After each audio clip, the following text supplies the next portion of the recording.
지금까지 핵무기는 보유하는 것 자체만으로 적에게 공포심을 심어주고 공격을 억제하는 효과가 있다고 여겨져 왔습니다.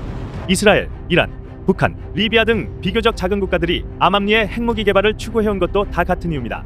이 사실을 잘 아는 블라디미르 푸틴 러시아 대통령은 2년여 전 우크라이나를 침공한 이후 핵무기 사용을 여러 차례 언급하며 서방을 위협했습니다. 우크라이나와 국경을 맞댄 칠러 국가 벨라루스에 전술 핵무기를 배치하기도 했습니다. 이 때문에 미 바이든 행정부는 우크라이나군을 도우면서도 러시아가 정한 레드라인을 자극하지 않기 위해 에이테크므스 등의 첨단 장거리 무기로 러시아 본토를 때리지 못하도록 제한했습니다. 그러나 우크라이나는 8월 초 러시아 본토 쿠르스크를 침공하면서 서울시보다 넓은 면적의 러시아 땅을 차지했습니다.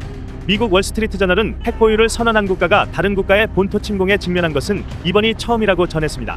핵무기의 억제력을 믿고 방심했던 러시아가 예상 밖의 대굴욕을 겪은 셈입니다. 결국 러시아는 핵사용 원칙을 담은 핵교리를 개정하겠다는 결정을 내렸습니다. 1일 로이터 통신에 따르면 세르게이 야브코프 러시아 외무부 차관은 국영 타스 통신과의 인터뷰에서 핵무기 사용에 대한 원칙을 변경할 것이라고 밝혔습니다. 그는 교리 개선 작업은 진전된 단계에 있고 개정하려는 분명한 의지가 있다며 우크라이나 전쟁에서 서방 적들의 도발이 확대했기 때문이라고 서방을 탓했습니다. 지난 2020년 푸틴 대통령이 대통령령 형식으로 발표한 핵교리에 따르면 러시아는 적의 핵공격이나 국가 존립을 위협하는 재래식 공격이 발생할 경우 핵무기를 사용할 수 있다고 명시하고 있습니다. 그러나 일부 매파 성향의 군사 전문가들은 적들을 깨어나게 하기 위해 핵사용 기준을 낮춰야 한다고 촉구해왔습니다.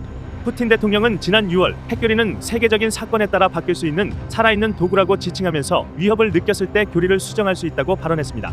그리고 최근 야브코프 차관의 발언으로 핵교리 개정 작업이 실제로 이뤄지고 있다는 사실이 확인된 겁니다. 월스트리트 저널은 우크라이나의 쿠르스크 침공을 통해 대단히 심각한 결과 없이도 러시아의 핵사용 금기가 깨질 수 있다고 전했습니다. 전 러시아 외교관 니콜라이 소코프는 월스트리트 저널에 푸틴 대통령이 자신의 정권에 대한 위협을 러시아에 대한 주권적 위협으로 간주하는 것 같다며 우크라이나군의 성과가 곧 핵사용 확대로 이어질 수 있다고 경고했습니다. 그러나 볼로디미르 젤렌스키 우크라이나 대통령은 에이테크므스 등으로 러시아 깊숙한 곳에 있는 군사 목표물을 타격할 수 있게 허용해달라고 미국을 계속 압박하면서 본토 공격 의지를 꺾지 않고 있습니다.